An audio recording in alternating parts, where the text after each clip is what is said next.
देखो, young age में लगने के ना बहुत ज्यादा फायदे होते हैं। जितनी जल्दी लगते हैं, जैसे ये अपने बीच में बैठा है बच्चा, 21 साल में ये भी लग गया था ना, कल ये बता रहा था।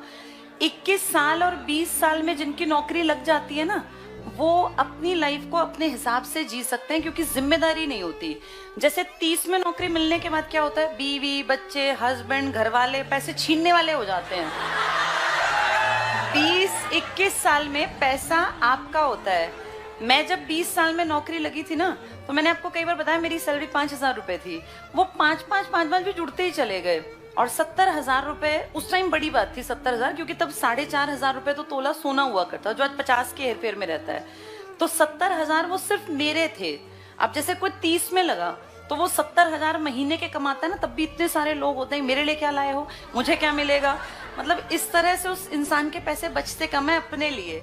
जितनी एंगेज होती है उतना ज्यादा पैसे पे आपकी कमांड होती है। और फिर 20-22 साल में जो नौकरी लग जाता है ना, वो 25 साल तक उसका पैसे से पेट भी भर जाता है। फिर उसे लगता है कोई फर्क नहीं पड़ता भाई, दूसरों के लिए भी हम कर सकते हैं। तो जितनी यंग एज में लगोगे उतना ज्यादा कमाओगे, उतना लाइफ को अपने हिसाब से जियोगे।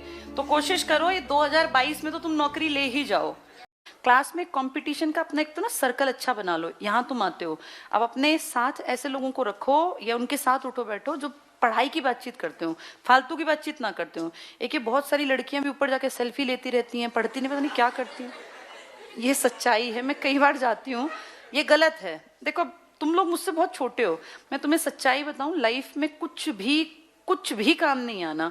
ये रिश्ते और ये सब फालतू की बातें हैं। जिसके पास पैसा नहीं है ना, उसका कोई भी सगा नहीं है। चाहे हस्बैंड हो, वाइफ हो, भाई बहन हो या परिवार हो, सब लोग पैसे के साथ चलते हैं। जिसके पास पैसा होगा ना, उसकी रिस्पेक्ट होगी। कि लड़कों के लिए भी है, लड़कियों के लिए भी। इन सब चीजों को पीछे छोड़ दो, सब बकवास है। ये सब तब अच्छा लगेगा जब आपके पास पैसा होगा, आपकी लाइफ स्टेबल होगी। ये फालतू की बात। कई बार मेरे पास मैसेजेस भी आते हैं, मैम ऐसा है तो हम ऐसा क्या करें। मैं तुम्हें बता दूं, तुम जिस एज में हो ना, इसमें कोई भी अच्छा लग सकता है, गधा भी। ये एक फैक्ट है। अब तुम्हें हंसी आ रही है, लेकिन ये सच्चाई है। तुम उस एज के पड़ाव पे हो, मेरे लिए तो तुम मेरे बच्चे और भाई बहन की तरह हो ना। जिस उम्र में कोई भी अच्छा लग सकता है, चाहे वो निकम्मा हो, निठल्ला हो, बेरोजगार हो, वो लड़की कितनी मूर्ख हो, लेकिन किसी भी लड़के को अच्छी लग सकती है। मूर्ख के साथ जीवन नहीं कटता। अच्छा लगना एक बात होती है, जीवन काटना बहुत बड़ी बात है। जीवन में ना जिम्मेदारियां होती हैं, घर परिवार में रिस्पेक्ट होती है, बातचीत का तरीका होता है। आपको 4 दिन जिंदगी नहीं चलानी, ये जिंदगी का भी एक पहले पड़ाव के एक स्टेज पे बैठे हो तुम। अभी तुम इसके बाद दूसरा पड़ाव, तीसरा, 4 पड़ाव है ना जीवन के।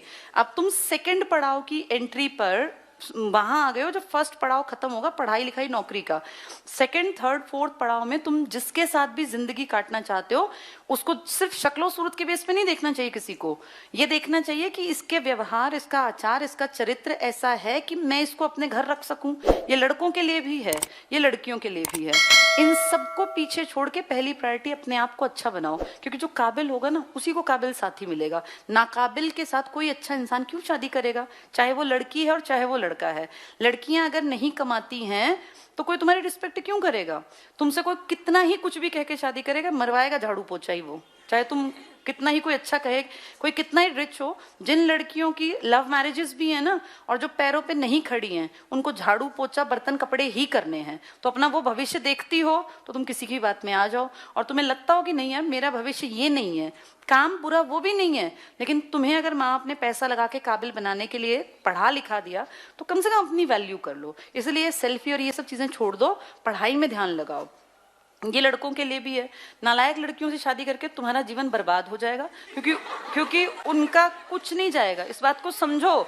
मैं अपने भाई को भी ऐसे ही समझाती हूँ कि जिससे अगर तू अपनी पसंद से भी शादी करे ना, तो वो काबिल होनी चाहिए। वो भी 22 साल का है, तो इस उम्र में क्या होता है, कोई भी पसंद आ जाता है। कल को माना पता चला किसी को उठा लाया, जी उत्तराखंड की लड़की है, इससे शादी करनी है, तो उसको हम यही समझाते हैं कि तू अपनी पसंद से शादी कर लेना। जैसे कई बार होता है ना, मेरे भाई बहनों ने भी ऐसा किया। भाई मेरी बड़ी सिस्टर ने भी पसंद से शादी की, लेकिन उसके हस्बैंड क्लास 1 गजेटेड ऑफिसर थे, असिस्टेंट कमांडेंट थे वो 22-23 साल की उम्र में। आज वो डीएलएफ में 6 लाख रुपए महीने की तनख्वाह पे है, मैनेजर हैं वो डीएलएफ में। डीएलएफ बहुत बड़ी फर्म है ना। तो उसको देख के अब भाई को ये गलत फहमी नहीं, या वो मुझे देखे कि मेरी बहन भी बढ़िया लाइफ जी रही है, उसको हम यही समझाते हैं कि पहले तू काबिल बन, जब तू काबिल होगा ना तो तुझे लाइफ पार्टनर अच्छा मिलेगा। अब तू सिर्फ अपनी शक्लों पे और बालों पे ध्यान रखेगा तो फिर कैसे बात बनेगी। तो ये तुम्हें भी समझा रही हूँ, लाइफ पार्टनर हमेशा अच्छा होना चाहिए, कमाऊ हो तो बहुत बढ़िया, क्योंकि बिना कमाती लड़कियां डिमांड बहुत रखती हैं भाई, बाद में तुम्हारा सर में दर्द करेंगे वो, रोज वो कहेंगे हमें घुमा के लाओ, हमें भाई इधर ये वाला गिफ्ट दिलाओ। ये फालतू की बातें हमेशा बिना कमाती लड़कियां करती हैं। जो कमाती होती है ना वो कभी अपने हस्बैंड को नहीं कहती कि हमें गिफ्ट दिलाओ, उनको पता है पैसे की वैल्यू। मैंने कभी परिमल सर से कभी कोई गिफ्ट नहीं मांगा, देखो मुझे मर्सिडीज मिल गई क्योंकि नहीं मांगा।